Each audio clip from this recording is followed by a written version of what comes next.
लो भी स्टूडेंट्स आज का जो टॉपिक तुहाडे नाल डिस्कस होगा वो इंडिफरेंस कर्व जिन्हों पंजाबी दे विच तटस्थ वक्र या उदासीन वक्र बोलिया जाता है। असी इंडिफरेंस कर्व यानी कि तटस्थ वक्र का जिहड़ा इस्तेमाल है वो कंज्यूमर बिहेवियर दी स्टडी वास्ते करांगे, यानी कि उपभोक्ता दे व्यवहार का अध्ययन करने वास्ते करांगे। आज जिवें कि तुसीं जानते हो कि कंज्यूमर यानी कि जो उपभोक्ता हुंदा है वो किसी भी चीज नूं इस करके कंज्यूम करता है, इस करके उसकी वरतों करता है तां जो उस तो उन्होंने कोई संतुष्टि यानी कि सैटिस्फैक्शन मिल सके। ठीक है जी। एक व्यक्ति नूं प्यास लगती है, वो प्यास मिटाउण वास्ते पानी पींदा है क्योंकि पानी उसकी प्यास को मिटा सकता है, पानी उसकी प्यास को संतुष्ट कर सकता है, इस करके वो पानी की मंग करता है। क्योंकि स्टूडेंट तुसीं जानते हो किसी भी चीज की डिमांड के पिछे यूटिलिटी काम कर रही होंदी है। Utility is the basis of demand. मंग का आधार तुष्टि गुण है। ओके, तो जिहड़ी यूटिलिटी है जिन्हों तुसीं तुष्टि गुण बोलते हो, जिन्हों तुसीं ऑलरेडी पढ़ चुके हो पिछले चैप्टर दे विच, उहदे बारे थोड़ा जिहा मैं तुहानूं शॉर्ट दे विच दस दियां कि utility is want satisfying power of a commodity, कि यूटिलिटी किसी भी वस्तु की वो ताकत है जिस दे नाल वो तुहाडी लोड़ नूं संतुष्ट कर सकती है। या एक होर एंगल है जिस दे विच असीं कहने कि utility is psychological feeling of satisfaction. Psychological feeling of satisfaction का मतलब की है, जब तुसीं किसी चीज नूं कंज्यूम करदे हो तां सोनू तुहाडे मन नूं राहत मिलती है, तुहाडे मन नूं संतुष्टि मिलती है। तां जिहड़ी वो साइकोलॉजिकल फीलिंग है दैट इज कॉल्ड यूटिलिटी। असीं उसनूं भी यूटिलिटी बोल सकते हैं। चलो स्टूडेंट हुण असीं अगे प्रोसीड करते हैं। साडे कोल दो कॉन्सैप्ट ने, कार्डिनल कॉन्सैप्ट ऑफ यूटिलिटी गणनावाचक तुष्टि गुण, ऑर्डिनल कंसेप्ट ऑफ यूटिलिटी जिन्हों तरतीबवार तुष्टि गुण कहते हैं। ये दोनों कॉन्सैप्ट दे विचों ये वाला कॉन्सैप्ट तुसीं पिछले चैप्टर दे विच पढ़ चुके हो। ये दोनों कॉन्सैप्ट, ये दोनों धारणावां असीं क्यों पढ़ रहे हैं? क्योंकि असीं अपना सारा चैप्टर जो पढ़ना है उहदे विच असीं यूटिलिटी की गल करनी है। तां इस करके ये जानना जरूरी हो जाता है कि यूटिलिटी नूं मापिया जा सकता है कि नहीं, कि यूटिलिटी नूं मैजर किया जा सकता है कि नहीं। तो जो तुसीं पिछले चैप्टर दे विच कंसैप्ट पढ़िया सी कार्डिनल कंसैप्ट ऑफ यूटिलिटी गणनावाचक तुष्टि गुण, उहदे विच असीं यूटिलिटी नूं नूमेरिकल टर्म्स दे विच मैजर कर सकते सी, यानी कि जिहड़ी संख्या दे विच माप सकते सी। एग्जाम्पल के तौर पर जिमें कि एक व्यक्ति ने एक कप चाह का पीता और उसको पूछा गया कि भाई तेनू इस चाह के कप तो कितनी संतुष्टि प्राप्त हुई, ते अगर वो व्यक्ति तुहानू उस संतुष्टि नू, उस सैटिस्फैक्शन नू नंबर्स च दस दिंदा है तो वो कार्डिनल कंसैप्ट ऑफ यूटिलिटी है। मतलब कि वो बोल दिंदा है कि हाँ जी मैंने उस कप ऑफ टी तो 10 यूटिल्स दी सैटिस्फैक्शन मिली है या यूटिलिटी मिली है, तो असी उन्होंने बोलांगे कि वो कार्डिनल कंसैप्ट ऑफ यूटिलिटी है। कि कार्डिनल कंसैप्ट ऑफ यूटिलिटी यानी कि गणनावाचक तुष्टि गुण दे विच यूटिलिटी नूं नंबर्स दे विच मापिया जा सकता है। यानी कि कोई भी इंसान जे किसी चीज नूं कंज्यूम करूगा तो उस चीज नूं कंज्यूम करने तो बाद जो उन्हें संतुष्टि प्राप्त होगी उसको नंबर से दस सकता है, जो कि ऑर्डिनल कंसैप्ट ऑफ यूटिलिटी है, जो कि असी इंडिफरेंस कर्व चैप्टर दे विच इस्तेमाल करना है। ऑर्डिनल कंसैप्ट ऑफ यूटिलिटी दे अनुसार तरतीबवार तुष्टि गुण दे अनुसार यूटिलिटी नूं नंबर्स दे विच नहीं मापिया जा सकता। सब तो वड्डी गल कि नंबर्स मापिया नहीं जा सकता। फिर की किया जा सकता है? उन्होंने सिर्फ कर्म अनुसार, उन्होंने सिर्फ प्रेफरेंसेस के अकॉर्डिंग तुसी अरेंज कर सकते हो, उन्होंने रैंकिंग कर सकते हो। एग्जाम्पल के तौर पर ਤੁਹਾਡੇ ਕੋਲ 4 कॉम्बिनेशन ने A B C ते D। ये ਤੁਹਾਡੇ ਕੋਲ वस्तुआं दे कॉम्बिनेशन ने या कह लो बास्केट हैगी है, बास्केट ऑफ गुड्स। ठीक है, वस्तुआं की टोकरी है, एक A है, एक B है, एक C है, एक D है। ਤਾਂ ਤੁਸੀਂ ਇਹਨਾਂ ਨੂੰ ਇਸ ਤਰ੍ਹਾਂ ਕਹਿਣ ਦੀ ਬਜਾਏ कि A basket of good, basket of goods, ठीक है, A B C D ये बास्केट ऑफ गुड्स ने। ਤਾਂ ਹੁਣ ਤੁਸੀਂ ऑर्डिनल कंसेप्ट ऑफ यूटिलिटी दे विच जो ये बास्केट ऑफ गुड्स ने इन्हां तो मिलने वाली सैटिस्फैक्शन नूं ਤੁਸੀਂ रैंकिंग करोगे। जिवें कि ਤੁਹਾਨੂੰ सब तो ज्यादा पसंद B लगी, B बास्केट ਨੂੰ फर्स्ट प्रेफरेंस कह लो, उस तो फिर D लगी ਉਹਨੂੰ सेकंड प्रेफरेंस लिख दो, A मान लो तुम थर्ड नंबर ते अच्छी लगी, C फोर्थ ते आ। ठीक है जी।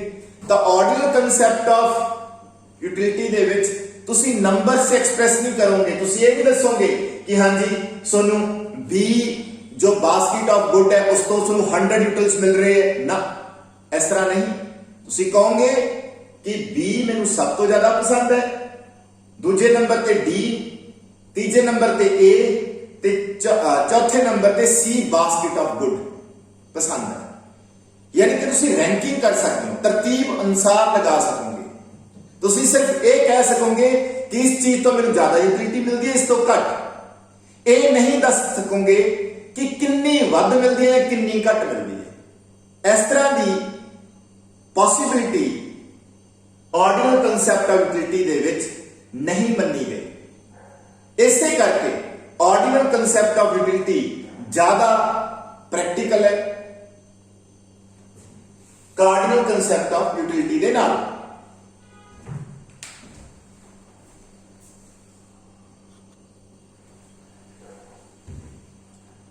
हुण स्टूडेंट्स तुहाडे नाल अगे डिस्कस करांगे इंडिफरेंस कर्व, तटस्थ वक्र या उदासीन वक्र किसने इसनू इस एनालिसिस दे विच यूज करना शुरू किया।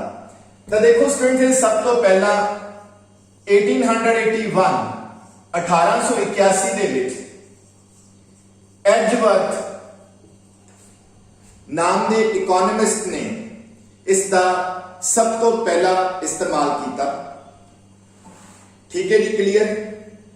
ਔਰ ਉਸਦੀ ਇੱਕ ਬੁੱਕ ਮੈਥਮੈਟਿਕਲ ਫਿਜ਼ਿਕਸ ਦੇ ਵਿੱਚ ਇਸ ਦਾ ਇਸਤੇਮਾਲ ਹੋਇਆ ਇੰਡੀਫਰੈਂਸ ਕਰਵ ਦਾ। ਮਤਲਬ ਕਿ ਉਹਨੇ ਸਭ ਤੋਂ ਪਹਿਲਾਂ ਇਸ ਟੂਲ ਦੇ ਬਾਰੇ ਦੱਸਿਆ, इंडिफरेंस कर्व बारे दसिया। उस तो बाद पेरेटो ने, स्लट्सकी ने इसका इस्तेमाल किया, पर ज्यादा बेटर इस्तेमाल जो क्रेडिट है,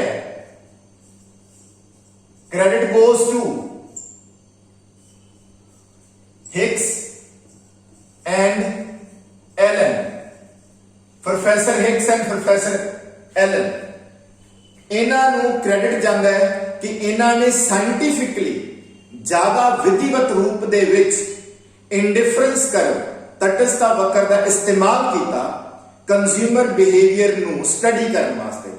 यानी कि जो उपभोक्ता व्यवहार का अध्ययन करने वास्ते इंडिफरेंस कर्व का ज्यादा बेटर इस्तेमाल प्रोफेसर हिक्स ते प्रोफेसर एलन ने किया।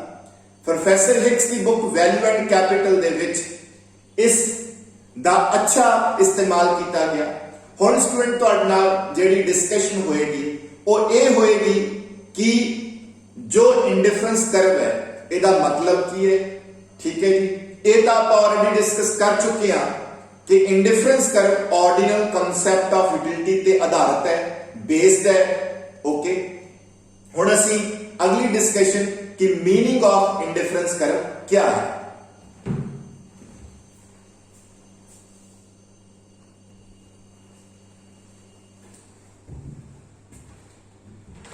लो भी स्टूडेंट्स, हुण आपां मीनिंग डिस्कस कर रहे हैं।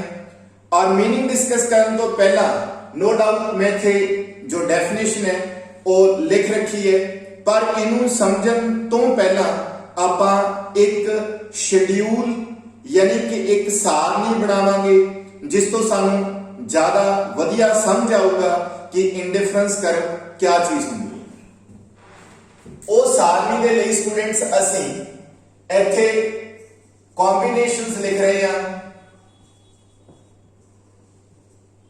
ठीक है, जिन्होंने पंजाबी च संजोग कहते हैं, ठीक है, या जोड़े भी तुसी बोल सकते हैं, ठीक है। इत्थे स्टूडेंट्स अपने को है क्वांटिटी ऑफ एक्स क्वांटिटी, इत्थे है क्वांटिटी ऑफ वाई, यानी कि एक्स वस्तु की मात्रा एक वाई वस्तु की मात्रा। और जी एक्स वस्तु है स्टूडेंट साडे कोल मान लो हैगी है चॉकलेट,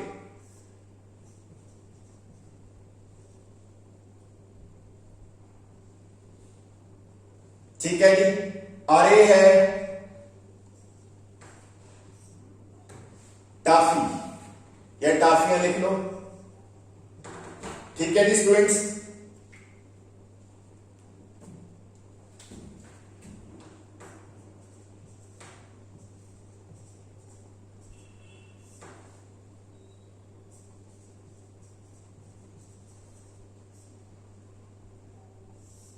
ठीक है जी, तो थोड़ा जा इंटरेस्टिंग करने वास्ते मैं एक्स वस्तु का नाम रख दिया चॉकलेट ते जिहड़ा वाई है ओदा नाम रखता टॉफीज, मतलब टॉफी नू शो करेगी, ठीक है।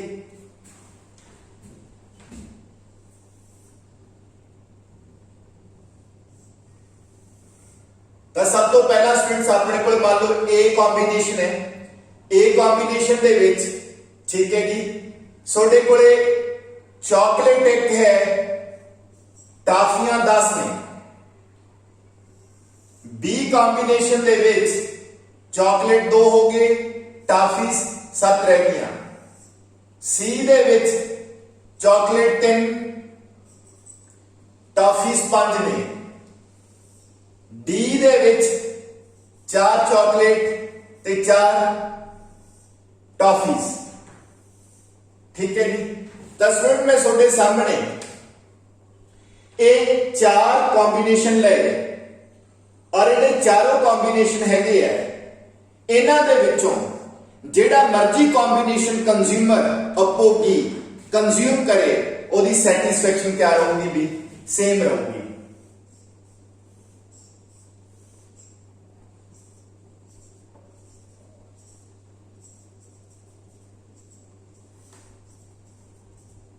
लो सेम सैटिस्फैक्शन, यानी कि चाहे वो ए या बी या सी या डी जेड़ा मर्जी कॉम्बिनेशन कंज्यूम कर ले, सारे कॉम्बिनेशन ओनू सेम सैटिस्फैक्शन देंगे।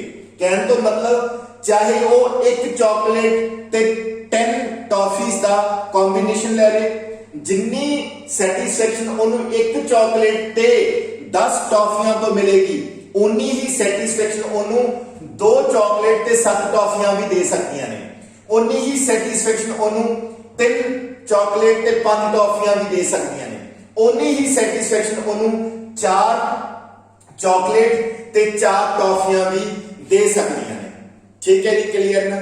तो हुण तुहाडे सामने बनया होया ये शेड्यूल यही शो कर रहा है कि जिन्ने भी कॉम्बिनेशन असीं दिखाए है 4 कॉम्बिनेशन, इन्हां चारों कॉम्बिनेशन तो कंज्यूमर नू उपभोगी नू सेम सैटिस्फैक्शन मिल रही है, ठीक है जी। तो इंडिफरेंस कर्व की शो करूगी, इंडिफरेंस कर्व इन्हां ग्राफ ते शो करूगी। तो इंडिफरेंस कर्व एक वो कर्व हुंदी आ जेड़ी कि 2 कमोडिटीज दे डिफरेंट कॉम्बिनेशंस नू शो करूगी, जिन्हां तो कंज्यूमर नू सेम सैटिस्फैक्शन मिल रही हुंदी है। पंजाबी दे विच तटस्था वक्र 2 वस्तुआं दे वख-वख संयोगां नू दिखाउंदी है, जिस तो उपभोगी नू समान संतुष्टि प्राप्त होती है, ठीक है जी।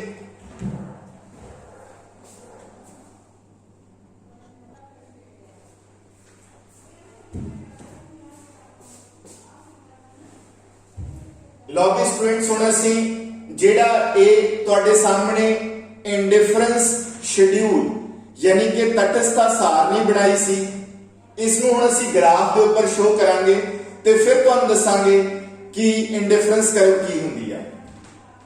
तां स्टूडेंट इत्थे मैं थोड़ी एक्स कमोडिटी की क्वांटिटी ले ली, एक्स वस्तु की मात्रा ले ली जो कि थोड़ी चॉकलेट है, इस साइड असी वाई जो कि टॉफीज है वो ले लिया। तब पहला कॉम्बिनेशन एक चॉकलेट ते 10 टॉफियां ने, चॉकलेट इस साइड लिखे हुए आपां, टॉफीज वाई ने, ठीक है, चॉकलेट एक ते टॉफीज 10।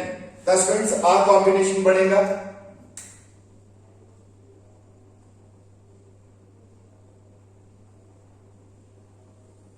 ठीक है जी, एक चॉकलेट ते 10 टॉफीज, ठीक है। सिमिलरली सेकंड कॉम्बिनेशन 2 चॉकलेट ते 7 टॉफीज, 7 टॉफीज ते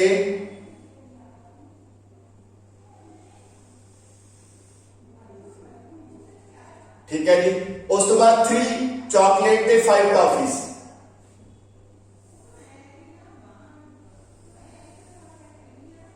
ठीक है जी।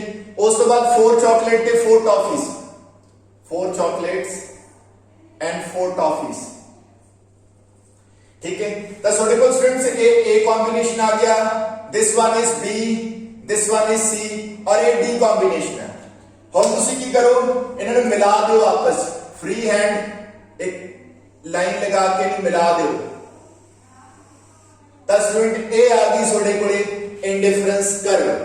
तो इंडिफरेंस कर्व तटस्थता वक्र क्या है, दो वस्तुआं यानी कि 2 कमोडिटी से अलग अलग कॉम्बिनेशन दिखा रही है जिस तो सोनू सेम सैटिस्फैक्शन मिल रही है, ठीक है जी, क्लियर ना। तो हम डायग्राम में सॉरी डेफिनेशन देखो, a single IC shows the different combinations, ठीक है, this is the single IC, अलग अलग थोड़े कॉम्बिनेशन हो गए 2 कमोडिटी से, one is chocolate other is toffee which yield same satisfaction to the consumer। ਹੁਣ ਇਸ इंडिफरेंस कर्व ਦੇ ਉੱਪਰ ਜਿਹੜਾ ਮਰਜ਼ੀ ਕੰਬੀਨੇਸ਼ਨ ਤੁਸੀਂ ਲੈ ਲਓ ਉਸ ਕੰਬੀਨੇਸ਼ਨ ਤੋਂ ਕੰਜ਼ਿਊਮਰ ਨੂੰ ਯਾਨੀ ਕਿ ਉਪਭੋਗਤਾ ਨੂੰ ਸਮਾਨ ਸੰਤੁਸ਼ਟੀ ਪ੍ਰਾਪਤ ਹੋ ਰਹੀ ਹੈ, ਠੀਕ। ਸੋ ਤੁਹਾਡੇ ਲਈ ਤਟਸਥਤਾ ਵਕਰ ਕੀ ਸ਼ੋ ਕਰ ਰਹੀ ਹੈ, ਤਟਸਥਤਾ ਵਕਰ ਦੋ ਵਸਤੂਆਂ ਦੇ ਵੱਖ-ਵੱਖ ਸੰਯੋਗਾਂ ਨੂੰ ਪ੍ਰਗਟ ਕਰਦੀ ਹੈ ਜਿਨ੍ਹਾਂ ਤੋਂ उपभोगी ਨੂੰ समान संतुष्टि प्राप्त होती है, ठीक है स्टूडेंट्स, क्लियर। तो हुण अगर आप वैसे एक सिंपल फ्री हैंड आईसी की गल करिए तो इंडिफरेंस कर्व तुसीं इस तरह कर सकते हो, आ क्वांटिटी ऑफ एक्स, आ क्वांटिटी ऑफ वाई, ठीक है। मान लो आ आईसी है स्टूडेंट थोड़े कोले, ठीक, ਇਹਦੇ ਉੱਪਰ ਜਿੱਥੇ ਮਰਜ਼ੀ ਚਲੇ ਜਾਓ, ਚਾਹੇ ਆ ਕੰਬੀਨੇਸ਼ਨ ਜਿੰਨੇ ਵੀ ਇਸ ਦੇ ਉੱਪਰ ਕੰਬੀਨੇਸ਼ਨ ਬਣ ਸਕਦੇ ਆ ਉਹ ਸਾਰੇ ਕੰਬੀਨੇਸ਼ਨ ਤੋਂ ਕੰਜ਼ਿਊਮਰ ਨੂੰ ਸੇਮ ਸੈਟੀਸਫੈਕਸ਼ਨ ਮਿਲ ਰਹੀ ਹੈ। ਸੋ ਇਸ ਕਰਕੇ ਇੱਕ ਸਿੰਗਲ ਇੰਡੀਫਰੈਂਸ ਕਰਵ, ਇੱਕ ਇਕਲੌਤੀ ਤਟਸਥਤਾ ਵਕਰ ਇੱਕੋ ਹੀ ਲੈਵਲ ਆਫ ਸੈਟੀਸਫੈਕਸ਼ਨ ਨੂੰ ਸ਼ੋ ਕਰਦੀ ਹੈ। ਯਾਨੀ ਕਿ ਵੈਰੀ ਸਿੰਪਲ ਲੈਂਗੁਏਜ, ਯਾਨੀ ਕਿ ਤੁਸੀਂ ਇਸ ਆਈਸੀ ਤੇ ਚਾਹੇ ਉੱਪਰ ਚਲੇ ਜਾਓ ਚਾਹੇ ਨੀਚੇ ਚਲੇ ਜਾਓ, ਜਿੱਥੇ ਮਰਜ਼ੀ ਚਲੇ ਜਾਓ, ਜਿਹੜਾ ਮਰਜ਼ੀ ਕੰਬੀਨੇਸ਼ਨ ਲੈ ਲਓ, हर एक को मिलने वाली जो टोटल सेटिस्फेक्शन है, जो टोटल यूटिलिटी है, दैट इज सेम, वो सेम है, ठीक है। हुण अगर तुसी सैटिस्फैक्शन का हायर और लोअर लैवल दिखाना होए तो उहदे लई असीं इंडिफरेंस मैप की गल करांगे।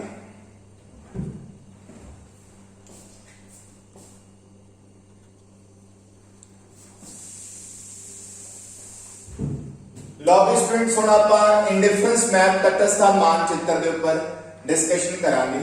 तो ये देखो स्टूडेंट्स, अपने कोले एक्स कमोडिटी एक्स वस्तु, ए वाई कमोडिटी वाई वस्तु, जिहड़ा तटस्थ मानचित्र हुंदा है, इंडिफरेंस मैप हुंदा है, यह बहुत सारिया इंडिफरेंस कर्व का एक ग्रुप हुंदा है, एक फैमिली हुंदी है, क्योंकि तुहानूं सब नूं पता है एक इंडिफरेंस कर्व, एक इंडिफरेंस कर्व एक ही संतुष्टि के पद्धर नूं दसदी है। ते जेकर असी संतुष्टि के वख-वख पद्धरां नूं दिखाउणा होए, यानी कि असी different levels of satisfaction show करने होण, हायर और लोअर, उहदे लई सानूं हर एक सैटिस्फैक्शन के लैवल वास्ते एक इंडिफरेंस कर्व ड्रॉ होगी।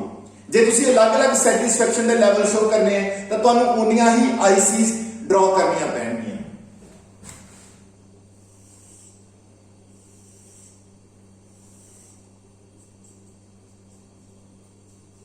ਤਾਂ ਲਓ ਸਟੂਡੈਂਟਸ, ਮੈਂ ਆਪਣੀ ਡਿਸਕਸ਼ਨ ਦੇ ਵਿੱਚ 3 ਆਈਸੀਜ਼ ਲੈ ਰਹੇ ਹਾਂ, ਠੀਕ ਹੈ ਜੀ। ਤਾਂ ਇਹ ਅਲੱਗ-ਅਲੱਗ ਸੰਤੁਸ਼ਟੀ ਦੇ ਪੱਧਰ, ਅਲੱਗ-ਅਲੱਗ ਲੈਵਲਸ ਆਫ ਸੈਟੀਸਫੈਕਸ਼ਨ ਨੂੰ ਸ਼ੋ ਕਰ ਰਹੀਆਂ ਨੇ। ਤਾਂ ਹੁਣ ਡਿਫਰੈਂਟ ਲੈਵਲਸ ਆਫ ਸੈਟੀਸਫੈਕਸ਼ਨ ਦਾ ਕੀ ਮਤਲਬ ਹੁੰਦਾ ਹੈ? ਲੋਅਰ ਲੈਵਲ ਆਫ ਸੈਟੀਸਫੈਕਸ਼ਨ ਔਰ ਹਾਇਰ ਲੈਵਲ ਆਫ ਸੈਟੀਸਫੈਕਸ਼ਨ, ਠੀਕ ਹੈ। ਜ਼ਿਆਦਾ ਸੰਤੁਸ਼ਟੀ ਦਿਖਾਉਣ ਵਾਲੇ ਤੇ ਘੱਟ ਸੰਤੁਸ਼ਟੀ ਦਿਖਾਉਣ ਵਾਲੇ।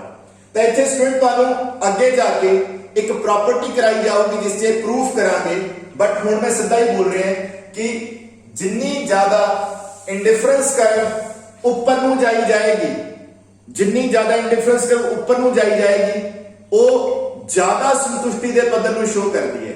यानी कि higher IC shows higher level of satisfaction and lower IC shows lower amount of satisfaction, ठीक है। और क्योंकि IC3 सब तो ज्यादा है, ऊपर है, इसके IC3 तो मिलने वाली सेटिस्फेक्शन IC2 तो ज्यादा है, ते IC2 तो IC1 नालों ज्यादा सेटिस्फेक्शन मिल रही है। ये है जी इंडिफरेंस मैप। तो इंडिफरेंस मैप क्या होया?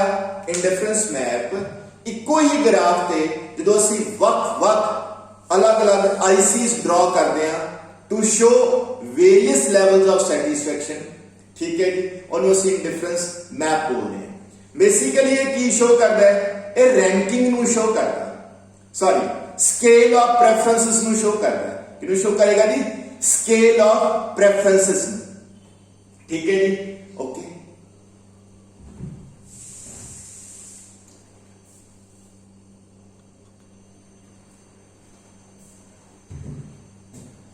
ਲਓ ਵੀ ਸਟੂਡੈਂਟਸ, ਹੁਣ ਇੱਕ ਟੌਪਿਕ ਸੁਣਨਾ ਡਿਸਕਸ ਹੋਏਗਾ ਜਿਹਨੂੰ ਅਸੀਂ ਮੋਨੋਟੋਨਿਕ ਪ੍ਰੈਫਰੈਂਸਸ ਬੋਲਦੇ ਹਾਂ। ਤਾਂ ਮੋਨੋਟੋਨਿਕ ਪ੍ਰੈਫਰੈਂਸਸ ਕੀ ਹੁੰਦੀਆਂ ਨੇ? ਤਾਂ ਇਹਨਾਂ ਨੂੰ ਸਮਝਣ ਦੇ ਲਈ ਸਟੂਡੈਂਟ ਅਸੀਂ ਇੱਕ ਐਗਜ਼ਾਮਪਲ ਲੈ ਰਹੇ ਹਾਂ। ਮੰਨ ਲਓ ਸਟੂਡੈਂਟਸ, ਆ ਇੱਕ ਪਲੇਟ ਹੈ, ਇਸ ਪਲੇਟ ਦੇ ਵਿੱਚ, ਠੀਕ ਹੈ ਜੀ,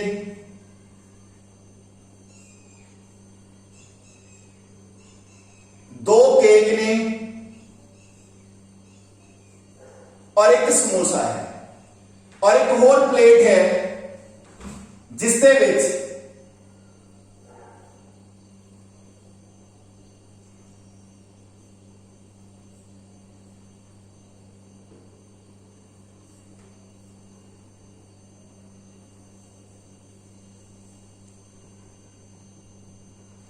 ठीक है जी।